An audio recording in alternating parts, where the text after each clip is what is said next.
যেটা আমরা জানবো সেটা হলো ডিপিএসপি। এই জিনিসটা কি? ডিপিএসপির full form directive principles of state policy, আর এর একটা বাংলাও আছে, সেটা হলো নির্দেশমূলক নীতি। এবার কি নির্দেশ? কিছু একটা নির্দেশ, সেটার উপর বেস করে কোনো পলিসি তৈরি হচ্ছে, নীতি তৈরি হচ্ছে, এই তো ব্যাপার।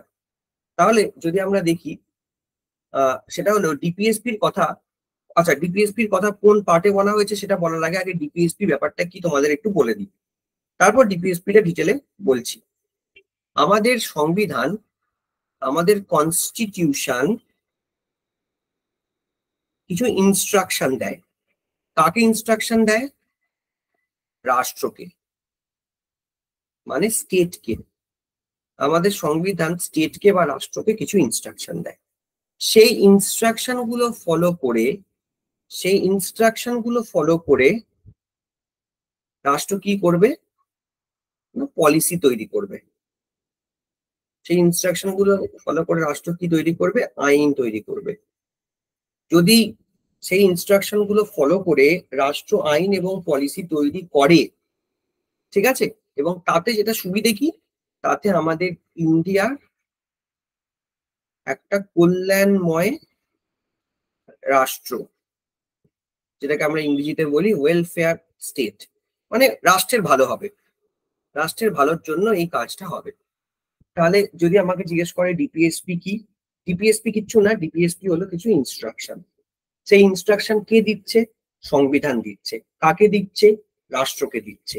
রাষ্ট্র, তুমি যখন দেশের জন্য কোনো পলিসি বানাবে, দেশের জন্য কোনো আইন বানাবে, তখন আমাদের দেয়া এই ইনস্ট্রাকশন তোমরা ফলো করবে। আর এই ইনস্ট্রাকশন যদি তোমরা ফলো করো, তাহলে আলটিমেট আমাদের দেশের ভালো হবে, দেশের ওয়েলফেয়ার হবে, কল্যাণময় রাষ্ট্র হবে। এই হলো বেসিক গল্প। এবার ডিপিএসপি গুলো, মানে এই যে ইনস্ট্রাকশন গুলোর কথা আমি বলছি, সেই ইনস্ট্রাকশন গুলো কোথায় দেয়া আছে? না, আমাদের সংবিধানের পার্ট 4-এ দেয়া আছে। কত থেকে কত আর্টিকেলে ইনস্ট্রাকশন গুলো আছে? না, আর্টিকেল 36 থেকে আর্টিকেল 51, এই ভেতরে, এই যে আর্টিকেলস গুলোর ভেতরে ইনস্ট্রাকশন গুলো আছে। এবার ডিপিএসপির কনসেপ্ট কোন দেশ থেকে আমরা নিয়েছি? ডিপিএসপির যে কনসেপ্ট, মানে এই যে কনস্টিটিউশন কিছু ইনস্ট্রাকশন দেবে রাষ্ট্রকে, এবং সেই ইনস্ট্রাকশন অনুযায়ী রাষ্ট্র পলিসি বানাবে, আইন বানাবে। এই যে কনসেপ্ট, আইডিয়া অফ ডিপিএসপি আমরা কোথা থেকে নিয়েছি? আইরিশ কনস্টিটিউশন, মানে আয়ারল্যান্ডের সংবিধান থেকে আমরা এই আইডিয়া নিয়েছি। আয়ারল্যান্ড আবার এটা কপি করেছে স্প্যানিশ কনস্টিটিউশন থেকে। তাহলে আইরিশ কনস্টিটিউশন থেকে আমরা এই আইডিয়াটা নিয়েছি, আর আয়ারল্যান্ড এই মানে কনসেপ্টটা কপি করেছে কোথা থেকে? না, স্প্যানিশ কনস্টিটিউশন থেকে। আর অবজেক্টিভ কি? ডিপিএসপির উদ্দেশ্য কি? ডিপিএসপির উদ্দেশ্য হলো জাস্টিস দেয়া, লিবার্টি, ইকুয়ালিটি দেয়া। ঠিক আছে, কি দেয়া? Justice, liberty, equality. তোমাদের মনে আছে নিশ্চয়ই যে আমি এর আগে তোমাদেরকে পড়িয়েছিলাম, যখন প্রথম থেকে আমরা ক্লাস করেছিলাম, সেটা হলো আমাদের সংবিধানের দুটো উদ্দেশ্য। একটা হলো স্বাধীন ভারতের গাইডলাইন হিসেবে, স্বাধীন ভারতের নতুন যে সরকার তৈরি হবে সেই সরকারের গাইডলাইন হিসেবে এই সংবিধান কাজ করবে, এবং অবশ্যই এই সংবিধানের মাধ্যমে আমরা মানুষকে কি দেব? আমরা মানুষকে জাস্টিস দেব। এই সংবিধানের মাধ্যমে মানুষকে আমরা ইকুয়ালিটি দেব। জাস্টিস মানে কি? মানে আমরা অবভিয়াসলি বিচার দেব, ন্যায় বিচার দেব। ইকুয়ালিটি মানে কি? সমতা আমরা দেব। এবং তার সাথে আমরা কি দেব? তার সাথে আমরা লিবার্টি দেব। লিবার্টি মানে হলো ব্যক্তি স্বাধীনতা। তোমাদের মনে থাকবে এই যে জিনিসগুলোর কথা আমরা বললাম, সেটা কিন্তু অ্যাকচুয়ালি জওহরলাল নেহেরু একটা প্রস্তাব দেয়, যে প্রস্তাবের নাম ছিল অবজেক্টিভস রেজলিউশন। তাই তো, উদ্দেশ্যমূলক প্রস্তাব, অবজেক্টিভ রেজলিউশন। এই অবজেক্টিভ রেজলিউশনটা তোমাদের মনে থাকবে 13 ডিসেম্বর মাসের 13 তারিখ 1946 সালে গণপরিষদে এই প্রস্তাবটা দেন জওহরলাল নেহেরু। এবং তারপর এই প্রস্তাবটা নিয়ে আলোচনা হওয়ার পর গণপরিষদ সর্বসম্মতভাবে 22 জানুয়ারি 1947 এই প্রস্তাবটা কিন্তু পাস করায়। এবং তখনই ঠিক হয় যে এই সংবিধানের মাধ্যমে আমরা মানুষকে জাস্টিস, ইকুয়ালিটি, লিবার্টি দেওয়ার চেষ্টা করব। পরে তোমরা দেখেছো প্রিএমবেলের ভেতরে ওই শব্দগুলো ইউজ হয়েছে। ডিপিএসপির কাজ কি? না, ডিপিএসপি এমন কিছু ইনস্ট্রাকশন যেটা দিনের শেষে মানুষকে বিচার দেবে, দিনের শেষে মানুষকে ইকুয়ালিটি দেবে, লিবার্টি দেবে। এবার তুমি বলবে যে কিভাবে এটা হতে পারে? ফর এক্সাম্পল আমি তোমাকে বলতে পারি, এই ডিপিএসপি গুলোতে তোমরা পড়বে, সেখানে ইকুয়াল পে ফর ইকুয়াল ওয়ার্কের কথা বলা আছে, মানে সম কাজে সম বেতনের কথা বলা আছে। তার মানে সেটা ইকুয়ালিটি। তাই না? আজকে যদি এমন হয়, ব্রিটিশ পিরিয়ডে কিন্তু এই সমস্যাটা ছিল। মানে ধরো একই কাজ করে একজন ব্রিটিশ যেখানে মাস গেলে হয়তো 5,000 টাকা বেতন পাচ্ছে, সেখানে একজন ভারতীয়কে দেওয়া হচ্ছে মাস গেলে 2,000 টাকা বেতন। তার মানে কি সম কাজে সম বেতন এই কনসেপ্ট কিন্তু ছিল না ব্রিটিশ পিরিয়ডে। সেটাকে আমরা কি করলাম, সমকাজে সমবেতনের মাধ্যমে কি করার চেষ্টা করছি না, এই যে ইকুয়ালিটি যেটা ছিল না সেই ইকুয়ালিটি দেওয়ার চেষ্টা করছি। তারপর ধরো বিনামূল্যে আইনি সহায়তা প্রদান করা। ধরো এমন তো নয় যে আমাদের কাছে প্রচুর টাকা আছে, আজকে ধরো আমাদের কোনো আইনি সহায়তার প্রয়োজন হলো, আমাদের কোনো লিগাল হেল্পের প্রয়োজন হলো, হতে পারে আমাদেরকে হয়তো কোর্টে কোনো কেস লড়তে হবে, কিন্তু কোর্টে কেস লড়তে গেলে যে উকিলের প্রয়োজন বা যে অ্যাডভোকেটের প্রয়োজন, আমাদের কাছে সেই অ্যাডভোকেট হায়ার করার মতো, অ্যাডভোকেট ভাড়া করার মতো টাকা নেই। সেক্ষেত্রে তুমি কি করবে? সেই ক্ষেত্রে আমাদের রাষ্ট্র কি করবে? আমাদের রাষ্ট্র আমাদেরকে বিনামূল্যে আইনি সহায়তা প্রদান করবে। সেটার কথা আর্টিকেল 39 এতে বলা আছে। তার মানে কি এই ডিপিএসপি গুলো মানুষকে যথাসম্ভব বিচার দেওয়ার চেষ্টা করবে, জাস্টিস দেওয়ার চেষ্টা করবে। তাহলে এগুলো হলো ডিপিএসপির অবজেক্টিভ। এই হলো ডিপিএসপির বেসিক 4টে পয়েন্ট। সবাই বুঝতে পেরেছো? ক্লিয়ার হয়েছে? আমাকে কনফার্ম করো।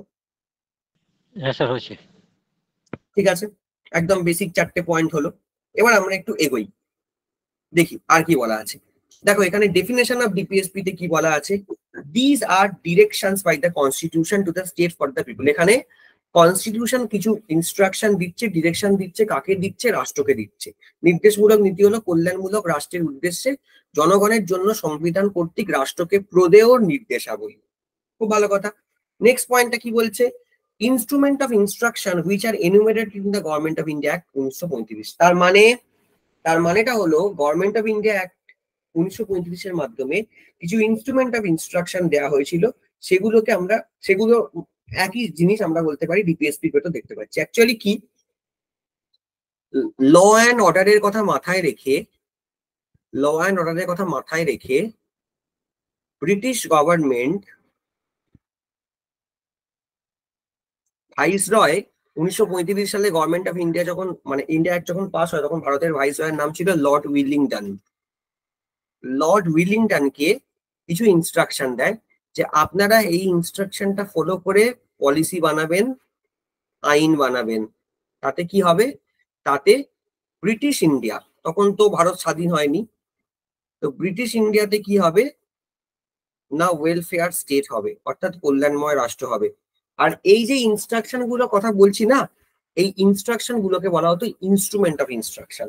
এবার তোমরা দেখো অলমোস্ট সেম জিনিস এখানে হয়েছে, শুধু যেটা চেঞ্জ হয়েছে ল অ্যান্ড অর্ডার সংক্রান্ত নয়, ডিপিএসপি সবকিছু সংক্রান্তই রয়েছে। ডিপিএসপির ক্ষেত্রে ইম্পর্টেন্ট পয়েন্ট হলো ডিপিএসপি গুলো ইনস্ট্রুমেন্ট অফ ইনস্ট্রাকশন গুলো দিয়েছিল ব্রিটিশ গভর্নমেন্ট, এখানে ইনস্ট্রাকশন ডিপিএসপি গুলো দিচ্ছে ভারতের সংবিধান।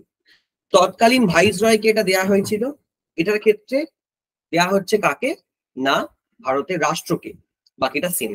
তাই জন্য অনেক সময় বলা হয় যে ইনস্ট্রুমেন্ট অফ ইনস্ট্রাকশনের একটা হুবহু সংস্করণ আমরা সংবিধানের কোন প্রভিশনে দেখতে পাই। এরকম প্রশ্ন তোমাদের পরীক্ষায় এসছে, লাস্ট এসআই এর পরীক্ষার একটা প্রশ্ন এসেছিল সাব ইন্সপেক্টরের প্রশ্ন, সেটা পিএসসিও দিতে পারে।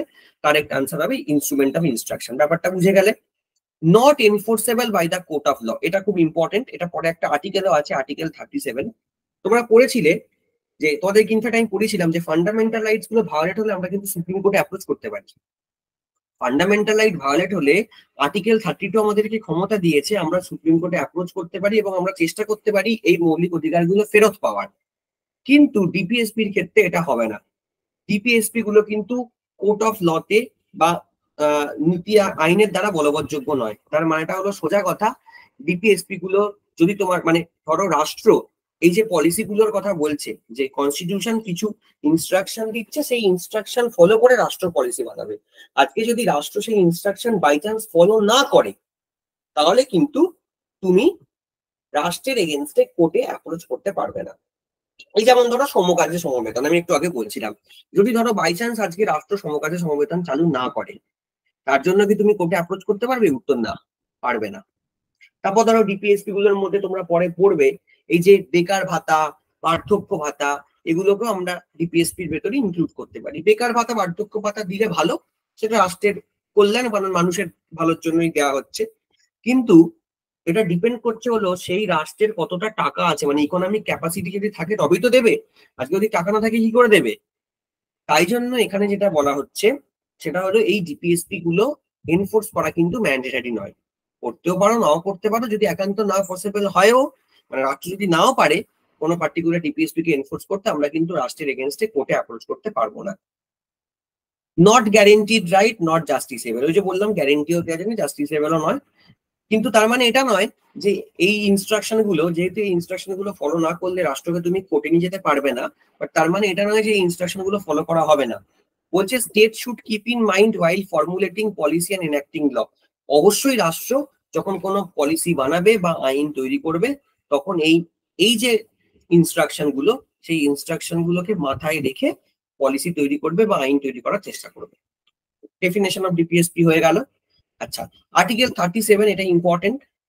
এটা অলরেডি তোমাদেরকে বলে দিয়েছি যে এই অংশের নীতিগুলি কোনো আদালতের দ্বারা বলবৎযোগ্য হবে না, তবে এতে বর্ণিত নীতিগুলি তথাপি দেশের শাসন ব্যবস্থা মৌলিক এবং রাষ্ট্রের কর্তব্য হবে নীতিগুলি প্রয়োগ করা, আইন প্রণয়ন করা। মানে খুব সিম্পল ব্যাপার। যেহেতু আমি যেটা বলছিলাম যে ডিপিএসপি গুলোকে আমরা আইনের দ্বারা, আদালতের দ্বারা বলবৎযোগ্য করতে পারবো না, এগুলো আদালতে এনফোর্স করা যাবে না। বাট তার মানে এটা নয় যে এই নীতিগুলো আমি কখনো চেষ্টাই করব না এই ইনস্ট্রাকশন গুলো মেনে না চলার। কারণ আলটিমেট তো দিনের শেষে কনস্টিটিউশন ইনস্ট্রাকশন গুলো কেন দিয়েছে? মানুষের ভালোর জন্য, রাষ্ট্রের ভালোর জন্য। তাই সরকার চেষ্টা করবে, রাষ্ট্র চেষ্টা করবে যতটা সম্ভব এই ইনস্ট্রাকশন গুলোকে মেনে চলা যায়। যদি কিছু না মেনে চলে তার জন্য আমরা কোর্টে অ্যাপ্রোচ করতে পারছি না। ইনফ্যাক্ট এটাই ফান্ডামেন্টাল রাইটস এর সাথে ডিপিএসপির একটা বেসিক ডিফারেন্স। নির্দেশমূলক নীতির সাথে মৌলিক অধিকারে এটাই বেসিক ডিফারেন্স, যে মৌলিক অধিকারের ক্ষেত্রে কিন্তু আমরা সুপ্রিম কোর্টও অ্যাপ্রোচ করতে পারি, আর্টিকেল 32 আমাদেরকে সেই ক্ষমতা দিয়েছে। আমরা হাইকোর্টে অ্যাপ্রোচ করতে পারি, আর্টিকেল 226 আমাদেরকে সেই ক্ষমতা দিয়েছে। ডিপিএসপির ক্ষেত্রে কিন্তু আমরা কোর্টে অ্যাপ্রোচ করতে পারছি না। আর্টিকেল 37 অব্দি হয়ে গেল। এবার আমরা আর্টিকেল 39, আর্টিকেল 39 এর ইংরেজিটা এখানে আছে, পরের স্লাইডে বাংলাটা আছে, তোমরা যদি চাও বাংলাটাও পড়তে পারো, কোনো সমস্যা নেই। আমি এখানে ইংরেজিটা এক্সপ্লেন করছি। এখানে অনেকে তোমাদের এরকম আছো যারা বাংলায় স্বচ্ছন্দ বোধ করো, বাংলাতে পড়তে পারো, অসুবিধা নেই। কিন্তু আমি নিজে পার্সোনালি মনে করি সংবিধানটা ইংরেজিতে পড়াটাই ভালো, এই সাবজেক্টটা অ্যাটলিস্ট। কারণ লিগাল সাবজেক্ট তো, এর বাংলাগুলো প্রপার নয়, টার্মস গুলো ঠিকঠাক নয়। আচ্ছা, আর্টিকেল 39 কিসের কথা বলা হয়েছে একটু দেখে নিই। আমরা আর্টিকেলস গুলো পড়া শুরু করছি। The state shall in particular direct it's politics towards securing, মানে রাষ্ট্র কিছু পলিসি দেবে কিসের জন্য, মানে রাষ্ট্র এখানে কিছু পলিসি দিচ্ছে আর্টিকেল 39 এর মাধ্যমে। তাতে কিসের কথা বলা হচ্ছে? প্রথম বলছে right to an adequate means of livelihood to all citizen. এর বাংলা মানে কি? এর বাংলা মানে হলো সমস্ত মানুষ, সমস্ত নাগরিক তাদের বেসিক নেসেসিটি, মানে বেসিক যেটা প্রয়োজন। আচ্ছা, বেসিক প্রয়োজন বলতে আমরা কি বুঝি? তিনটে জিনিসকে আমরা বলি না, খাদ্য, বস্ত্র এবং বাসস্থান, সেটার ব্যবস্থা কিন্তু রাষ্ট্রকে করতে হবে। তোমরা বলবে আচ্ছা স্যার এগুলো কি রাষ্ট্র ফলো করে? আমি বলবো 100 বার করে। তুমি বলবে কেন? কারণ রাষ্ট্র দেখবে 2 টাকা KG, 2 rupees per KG rice দেয়, 2 টাকা কেজিতে চাল দেয়, তার মানে খাদ্য দেওয়ার চেষ্টা করে। রাষ্ট্র আমাদেরকে রেশন দেওয়ার চেষ্টা করে যাতে আমরা খাবার পাই। রাষ্ট্রের একটা বিখ্যাত স্কিম আছে তোমরা জানো, প্রধানমন্ত্রী আবাস যোজনা, যেখানে ঘর দেওয়া হয় গরিব মানুষকে। তাহলে আমার বক্তব্য হলো রাষ্ট্র তো চেষ্টা করে। এই যে একটু আগেই তোমাদেরকে বললাম, তোমরা এটা একবারও ভেবে নিও না যে ডিপিএসপি গুলোকে আদালতে বলবৎযোগ্য করা যায় না মানে ডিপিএসপি ইনস্ট্রাকশন গুলোকে রাষ্ট্র মানে না। যদি তাই না হতো তাহলে রাষ্ট্র প্রধানমন্ত্রী আবাস যোজনা কেন নিয়ে এলো? 2 টাকা কেজিতে চাল বা রেশন কেন দিচ্ছে? যাতে মানুষ তার বেসিক লাইভলিহুড, খাদ্য, বস্ত্র, বাসস্থান এইটুকুনি পায়। ঠিক আছে, নেক্সট কথা কি বলছে দেখো, equal pay for equal work for men and women. এটা কিন্তু গ্রামীণ বাংলা একটা সমস্যা। হয়তো তোমরা কলকাতা শহর বা শহরের আশেপাশে অতটা দেখতে পাবে না, বাট যদি গ্রামের দিকে চলে যাও, পশ্চিমবঙ্গের গ্রামেও হয়তো দেখতে পাবে না, বাট বিহার, উত্তরপ্রদেশের গ্রামে বা হরিয়ানার গ্রামে অবশ্যই দেখতে পাবে। দেখবে একই কাজ করে একটা পুরুষ এবং একজন মহিলা সমবেতন পাচ্ছে না। ধরো গ্রামে একটা খুব কমন কাজ হলো তোমরা জানো, ঘুঁটে দেয়া। ঘুঁটে দেওয়ার জন্য একটা ছেলেকে হয়তো ঘন্টা 100 টাকা দেওয়া হচ্ছে, একটা মেয়েকে ঘন্টা 80 টাকা দেওয়া হচ্ছে। এই সমস্যাটাকে কিন্তু চেষ্টা করবে রাষ্ট্র যাতে মিনিমাইজ করা যায়। নেক্সট কি পয়েন্ট বলছে? নেক্সট বলছে the state shall avoid concentration of wealth in few hands. খুব ইম্পর্টেন্ট পয়েন্ট। শুধুমাত্র মুষ্টিমেয় কিছু মানুষের হাতে সমস্ত ধন সম্পত্তি থেকে চলে যাবে আর বাকিরা আঙুল চুষবে, সেটা হবে না। এবার তুমি বলবে যে কেন স্যার, এটা তো দেখি, হ্যাঁ এটা ঠিকই যে এখনো আমাদের দেশে এই প্রবলেমটা রয়েছে। দেখবে আদানি, আম্বানি, বিড়লা, টাটা, গোয়েঙ্কাদের কাছে প্রচুর টাকা, সাধারণ মানুষের কাছে কোনো টাকা নেই, এটা ঠিক। বাট আবার এটাও তো ঠিক যে আমাদের আমাদের যে রাষ্ট্র, তারা ল্যান্ড রিফর্মস করেছে যাতে, এবং সবচেয়ে বড় কথা জমিনদারি সিস্টেম যেটা খুব ইম্পর্টেন্ট ছিল, তোমরা জানো জমিদারি সিস্টেম, সেই জমিনদারি সিস্টেম তুলে দিয়েছে আমাদের রাষ্ট্র। এটা তো বাস্তব। যাতে জমিদারি সিস্টেমের সমস্যাটা কি ছিল, একজন লোক তারাতে প্রচুর জমি, সেটাকে তুলে দিয়েছে রাষ্ট্র। তার মানে চেষ্টা করেছে, করেনি তা নয়, বাট খুব যে সাকসেসফুল হয়েছে এই ব্যাপারে অ্যাটলিস্ট তা নয়। Children and youth should not be exploited. যারা চিলড্রেন, যারা যুবক, যুব সমাজ, তাদের তারা যদি এক্সপ্লয়েট না হয় সেটাকে মেক শিওর করবে। নেক্সট বলছে prevention of health and strength of workers. আমাদের যারা ওয়ার্কার রয়েছেন, ঠিক আছে, আমাদের যারা লেবার রয়েছেন, তারা যাতে সুস্থ আছে কিনা, তারা সাবলীল আছে কিনা, তারা হেলদি আছে কিনা সেটা দেখবে। আচ্ছা তোমরা দেখেছো তো, যারা খনিতে কাজ করে তাদেরকে হেলমেট দেওয়া হয়, এবং সেই হেলমেটের সামনে দেখবে একটা করে লাইট থাকে, তাদেরকে জ্যাকেট দেওয়া হয়, ঠিক আছে। ইনফ্যাক্ট এর একটা পরে আর্টিকেল আছেও দেখবে, সেখানে আমরা এটা পড়বো, যেখানে আমরা দেখবো যে এই ফ্যাক্টরি অ্যাক্ট আনা হয়েছে। ফ্যাক্টরি অ্যাক্ট 1948 সালে পাস করানো হয়েছিল যাতে ওয়ার্কার যারা আছে তারা হেলদি থাকে। নেক্সট কি বলছে, healthy development for the children. এটা অবশ্য 42তম সংবিধান সংশোধনীতে অ্যাড হয়, যেখানে হেলদি ডেভেলপমেন্টের কথা বলা হয়েছে, ঠিক আছে। হেলদি ডেভেলপমেন্ট মানে হলো যাতে সবাই সুস্থ থাকে, বাচ্চারা বিশেষ করে। তোমরা দেখবে আমরা মিড ডে মিল চালু করেছি। আচ্ছা এই মিড ডে মিলকে কিন্তু আবার এখন নতুন নাম দেওয়া হয়েছে, পোষণ অভিযান, ঠিক আছে। এটাও পরে একটা আলাদা করে আর্টিকেল আছে, সেটা আমরা পড়বো। এই হলো আর্টিকেল 39। তার মানে এগুলো রাষ্ট্র করবে। এবার দেখো, আমি যে এই পোষণ অভিযানের কথা বললাম, জমিদারি সিস্টেম তুলে দেওয়ার কথা বললাম, ল্যান্ড রিফর্মস এর কথা বললাম, আবাস যোজনার কথা বললাম, 2 টাকা কেজিতে চালের কথা বললাম, রেশনের কথা বললাম, তার মানে আর্টিকেল 39 এর যেগুলোর কথা ডিপিএসপি তে বলা আছে কিছুটা কিন্তু ফলো করেছে রাষ্ট্র। আমি বলবো না সবটা হয়ে গেছে, বাট কিছুটা ফলো করেছে। ক্লিয়ার? বোঝা যাচ্ছে? এক্সাম্পলস গুলো শুধু মাথায় রাখবে, তাহলেই কেল্লা ফতে। শুধু উদাহরণগুলো আমি যেগুলো দিচ্ছি সেগুলো মাথায় রাখার চেষ্টা করবে। ক্লিয়ার হয়েছে তো? চলো নেক্সট স্লাইডে আমরা চলে যাই। আর্টিকেল 39A কি বলা হয়েছে না, এটা ইকুয়াল জাস্টিসকে প্রমোট করছে, and to provide free legal aid to the poor. এই যে খুব ইম্পর্টেন্ট পয়েন্ট, আমি বলেছিলাম যে যদি সত্যিকারের মানুষকে জাস্টিস দিতে হয় তাহলে কিন্তু ফ্রি লিগাল এড দিতে হবে। সবার পক্ষে কিন্তু বড় বড় লয়ার ভাড়া করার মতো টাকা নেই। আজকে যদি তোমাকে কখনো পুলিশ অ্যারেস্ট করে নিয়ে যায়, তো ন্যাচারালি আমরা আর্টিকেল 22 তে পড়েছিলাম তোমারও তো অধিকার আছে যে তুমি আইনি সহায়তা পাবে। তোমার কাছে যদি প্রচুর টাকা থাকে, তুমি তাহলে বড় লয়ার, বড় অ্যাডভোকেট তোমার জন্য নিয়ে আসবে, যে তোমার হয়ে সওয়াল করবে, তুমি তার মক্কেল হিসেবে থাকবে। কিন্তু তোমার কাছে যদি টাকা না থাকে, তাহলে সেই ক্ষেত্রে কি হবে? সেই ক্ষেত্রে কিন্তু রাষ্ট্র তোমাকে বিনা পয়সায় এবং একদম কম টাকাতে যদি হয়ও, তাদের ফ্রি লিগাল এড দেওয়ার চেষ্টা করবে। এবং এইটা যেহেতু 39A, মানে বুঝতেই পারছো এটা আগে সংবিধানে ছিল না, এটা সংবিধানে পরে অ্যাড হয়েছে। এটা অ্যাড হয়েছে 42nd অ্যামেন্ডমেন্ট অ্যাক্ট 1976 এর মাধ্যমে, মানে 42তম সংবিধান সংশোধনীর মাধ্যমে এটা নির্দেশমূলক নীতিতে যুক্ত করা হয়েছে। তাহলে আলটিমেট এইটা কি দিচ্ছে? এটা জাস্টিস দিচ্ছে। আমি বলেছিলাম ডিপিএসপির উদ্দেশ্য হলো জাস্টিস দেয়া।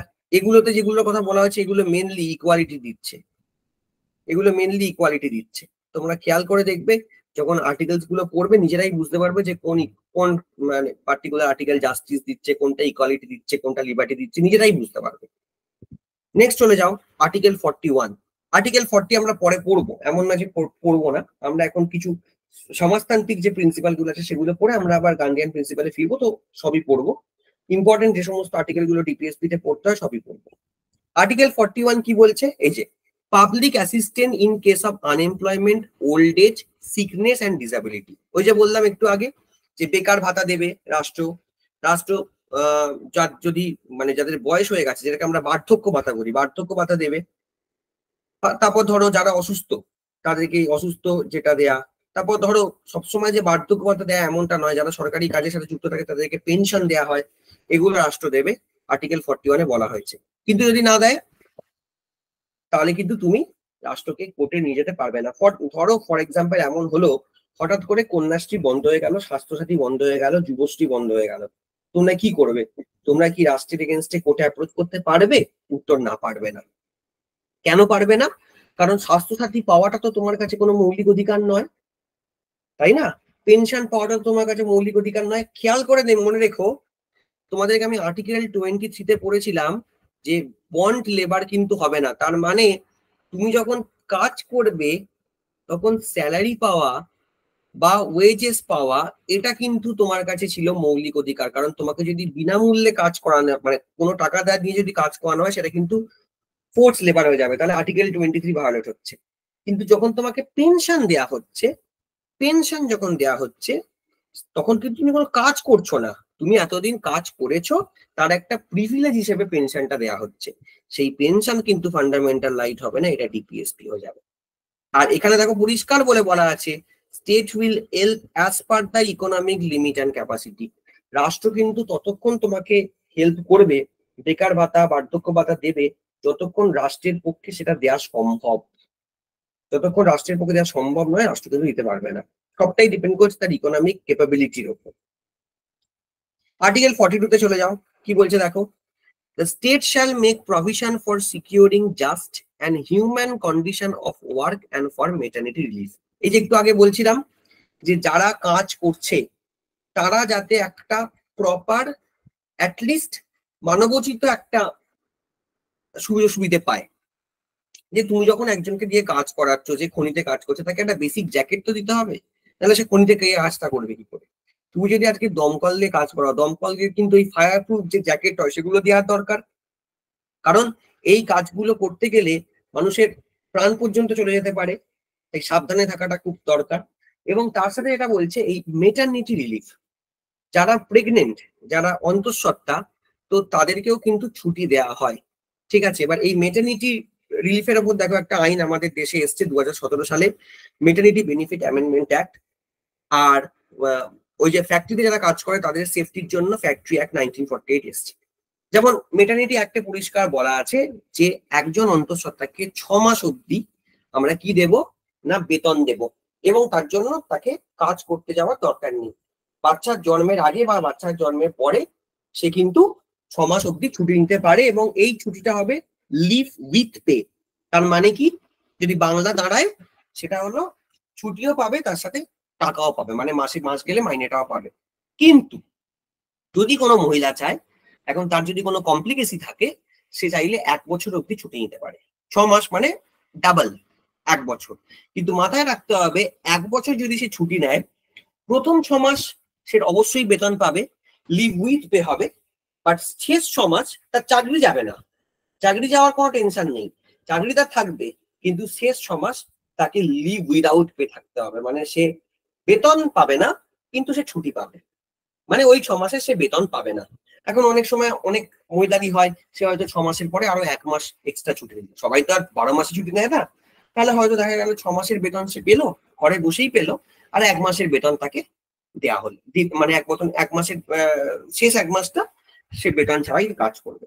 ঠিক আছে, কারণ 6 মাস অব্দি সে লিভ উইথ পে পাবে, তারপরেও যদি আরো ছুটি নিতে চায় নিতে পারে, কিন্তু সেক্ষেত্রে লিভ উইদাউট পে হয়ে যাবে। বা যদি কোনো তার নিজের ছুটি থাকে, সেই ছুটি সে খরচা